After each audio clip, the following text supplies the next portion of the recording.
May sound like a broken record, but I am very bullish at these. No, this is great to know, and I see both gentlemen smiling, so I'm going to ask them as well. But Rhythm, I have a follow-up for you, which is a question that everybody is asking. Okay, FI वापस कब आएगा? Right? Everybody wants to know this. नहीं देखो, in 2015, when the retail balance sheet started shifting, and by the way, it has not made such a big shift as people think.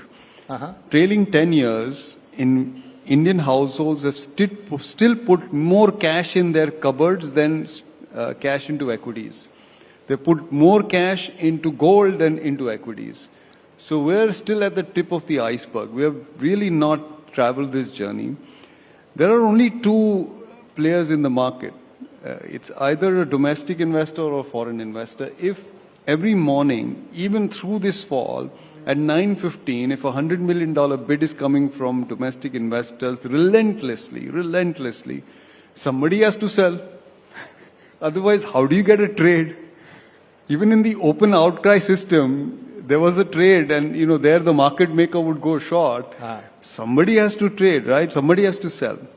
So unless the issuance cycle reemerges and the third player comes into the market, which is the corporate sector, comes and offers stock, I don't think foreigners can come to buy. Now, a couple of things let me just say here is that when we look at emerging market portfolios, the underweight position of foreign investors is now to an all-time low. So they are more underweight on Indian stocks than they have ever been in the past. The last position was in 2007. The other thing that I'd say is that India is hurting considerably because of its classification as an emerging market. The emerging market cohort is no longer the story that people dreamed about in the mid-90s.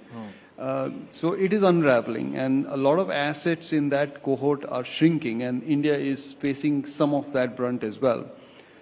So it's important, if you ask me, I think India needs to diversify its sources of capital. We need to allow other pools of capital to walk into Indian stock markets, and that would then ensure more secular flows. But in the meanwhile, I think somewhere in the next few weeks or months, I think foreign investors will start coming back. India has considerably underperformed China. China is up 50%. Yeah. September 25th, and I have to say in hindsight, I underestimated the Chinese policy stimulus then. It seemed in the wrong direction, but it proved to be a bottom for the Chinese stocks and a top for the Indian stocks. And the relative chart now looks really juicy for India. So those who are waiting for India to get more attractive in valuation terms and in performance term, I think the moment has come. And one last point, I like to measure the Sensex in gold ounces. I've been doing that for 30 years. This is the cheapest the Sensex has been in gold ounces since November 2020. Sorry, can you explain that? How much Sensex can you buy with an ounce of gold? Acha, okay, fine. Okay. So this is the cheapest since November 20. It's like COVID. Oh, okay.